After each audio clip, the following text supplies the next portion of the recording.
அது யார் தெரியுமா? அந்த ஆண் குழந்தை. அந்த ஆலமர விழுது போல செஞ்சடையோடு முப்புரி நூலோடும் காட்சி கொடுத்த அந்த மகவு யார் தெரியுமா? அவர்தான் வேத வியாசர். அவர்தான் வியாசர். அவரை நான் மனதிலே நினைக்கட்டுமா என்று கேட்டாள். ஏன் தாமதம், உடனடியாக செய்யுங்கள் பீஷ்மர். இப்ப வேத வியாசரை மனதிலே நினைத்தாள் பரிமளகந்தி. வியாசர் வந்து நின்றார். விசித்திர வீரியன் மாண்டு போனான். அம்பிகை அம்பாலிகை குலம் தழைக்க நீ உதவணும்னு கேட்டாம்ப.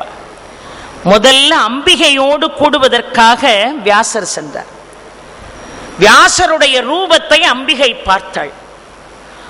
பயத்திலும் நாணத்திலும் கண்களை இறுக பொத்திக் கொண்டு அவரோடு கூடிய காரணத்தினால வெளியே வந்த வியாசர் தாயிடம் சொன்னார், குழந்தை பிறக்கும், ஆனால் கண்களை இறுகி கொண்டு என்னோடு மூடிக்கொண்டு என்னோடு கூடிய காரணத்தினால் கண்ணில்லாத குழந்தை தான் புறப்பாண்டு போயிட்டார். ஐயோ, கண்ணில்லாத குழந்தை இந்த தேசத்துக்கு எப்படி காவலன், மீண்டும் நீ அருள்பாலிக்க வேண்டும் என்று அம்பாலிகையோடு சென்று கூடும்படியாக வியாசரை பணித்த போது அம்பாலிகையோடு கூடுவதற்காக வியாசர் சென்றார். வியாசருடைய கோர ரூபத்தை பார்த்து பயந்து உடல் முழுவதும் வெளுத்து போன நிலையிலே கூடிய காரணத்தினால் வெண்குஷ்டத்தோடு பாண்டு பிறந்தார். 2 குழந்தைகளோடும் குறைபாடோடு பிறந்திருக்கேன்னு வேற வழி இல்லாம மீண்டும் ஒரே ஒரு முறை அம்பிகையை சேர வேண்டும் என்று தாய் சொன்ன உடனே இதுதான் முதலும் முடிவும், இனி நான் வரப்போவதில்லை என்று சொல்லி அம்பிகையிடம் செல்ல வேண்டும் என்று வியாசர் போகின்ற பொழுது அம்பிகை மீண்டும் வியாசரோடு கூட விருப்பம் இல்லாம தன்னுடைய தாதி ஒருத்திக்கு தன்னை போலவே அலங்காரம் செய்து அவளோடு வியாசரை கூடும்படி செய்தாள். அவளை கூடுகின்ற பொழுதே இவள் அம்பிகை இல்லை என்று வியாசர் தெரிந்து கொண்டாலும் எல்லா காமநூல்களையும் கற்று தேர்ந்தவள் போல மனம் ஒத்து அவரோடு கூடி வெளியே வந்த வியாசர் தாயிடம் சொன்னார், இந்த குழந்தை சகல ஆற்றல்களும் அறிவும் நிறைந்த குழந்தையாக பிறக்கும், எல்லா நிலைகளிலும் மனம் ஒத்து என்னோடு கூடிய காரணத்தினால சகல ஆற்றல்களும் பெற்ற ஒரு குழந்தை பிறக்கும்னு சொல்லிட்டு போனார். அதுதான் வேற யாரும் இல்லை, விதுரன். ஆக பீஷ்மர் திருதராஷனை நாட்டுக்கு அரசனாக்கி பாண்டுவை படைத்தலைவனாக்கி விதுரனை அமைச்சனாக்கி ஆட்சி நடத்தினார். சாதாரணம் இல்லை. அப்பமும் அந்த ஆட்சியை தான் அடையணும்னு ஒரு நாள் என்ன செய்யல, நினைக்கல. அதற்கு பிறகு அந்த வம்சாவழிகளில் நடந்த எல்லா கைங்கரியங்களையும் முறைப்படி செய்து கொடுத்தவராக யார் இருக்கிறார்? பீஷ்மர் இருக்கு. எவ்வளவு சோதனை வந்தாலும் தன்னுடைய பிரம்மச்சரியத்திலிருந்து விலகல. ஒரு பெண் மூலமாக வந்த சோதனை விலகல, ஆசிரியர் மூலமாக வந்த சோதனை விலகல, தாய் மூலமாக வந்த சோதனை விலகல. தன்னுடைய தம்பியர்கள் ஒவ்வொருவராக மாண்ட பிறகும் இந்த ஆட்சியை தான் எடுத்துக்கொள்ளணும்னு ஒரு நாள் நினைக்கல.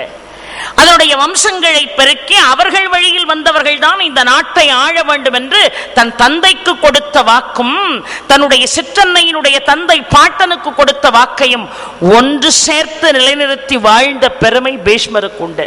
ஆனா இருந்த இடம் கௌரவர்கள் பக்கம் போயிருந்தார். கௌரவர்கள் பக்கம் போயிருந்தார்.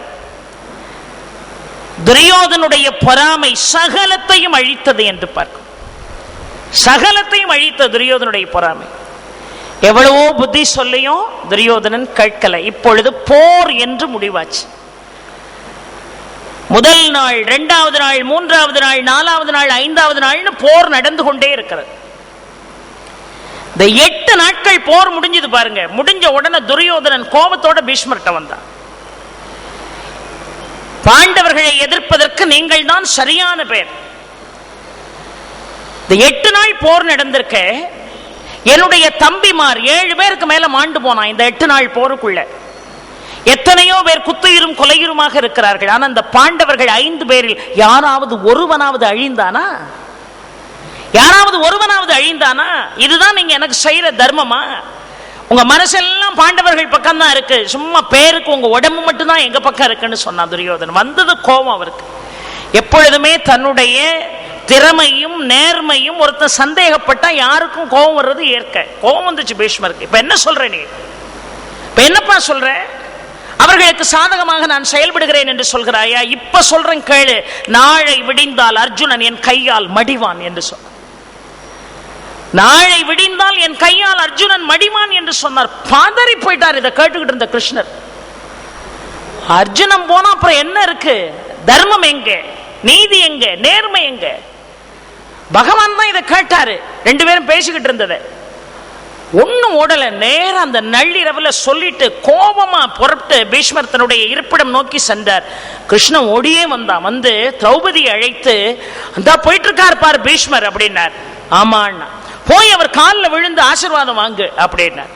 அவர் சொன்னார், நள்ளிரவுல அவர் காலில் விழுந்து ஆசீர்வாதம் வாங்கி என்ன நடக்க போகுது? காலையில விடியட்டும், நான் அவர்கிட்ட ஆசீர்வாதம் வாங்கிக்கிடுறேன்.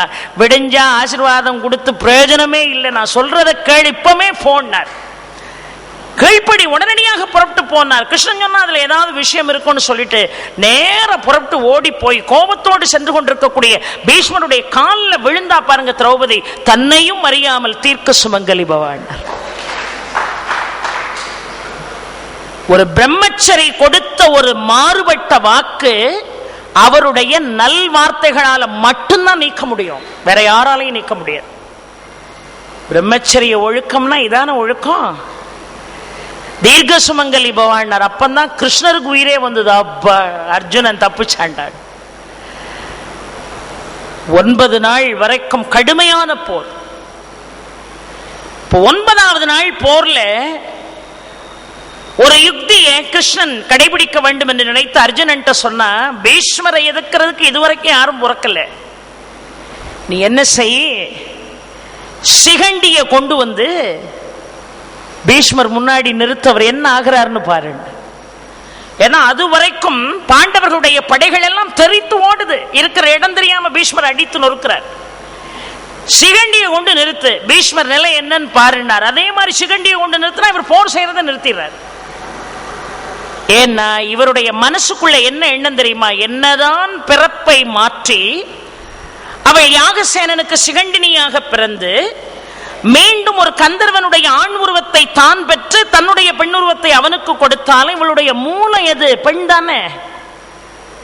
அந்த பெண் கையால வரக்கூடிய அம்பும் என் உடம்ப துளைக்க கூடாது, இந்த பிரம்மச்சரியம் கையிலிருந்து ஒரு அம்பு ஒரு பெண்ணினுடைய மார்பை சென்று சேரக்கூடாதுன்னு நினைச்சாரு. எப்பேற்பட்ட ஒழுக்கம் நாட்டில், எப்பேற்பட்ட ஒழுக்கம். அதனாலதான் ஆதிசங்கருடைய பஜகோவிந்தத்தை தமிழ்ல மொழிபெயர்த்த கவியரசு அழகாக சொல்வான், காவியுடை மொட்டையுடன் கையில் ஒரு பாத்திரமும் காட்டுவது என்ன துறவோ, கண்ணியமும் இல்லை அதில் புண்ணியமும் இல்லை வெறும் கற்பனையின் வேஷம் அல்லவோ, கோவணமும் நீழ்சடையும் கோஷமிடும் வாய்மொழியும் கோமுனிவனாக்கி விடுமோ, கும்பியை நிரப்ப ஒரு செம்பு சுமப்பவனுக்கு கோவிந்தன் காட்சி வருமோ, நம்பியவன் நன்னறியும் நல்வுறவும் நல்வழியும் நாடுவதில் உண்டு நிலமே, நாஸ்திகனை கூட ஒரு தோத்திரம் படிக்க வைத்த நாயகனை பாடு மனமே என்று பாடுவார்.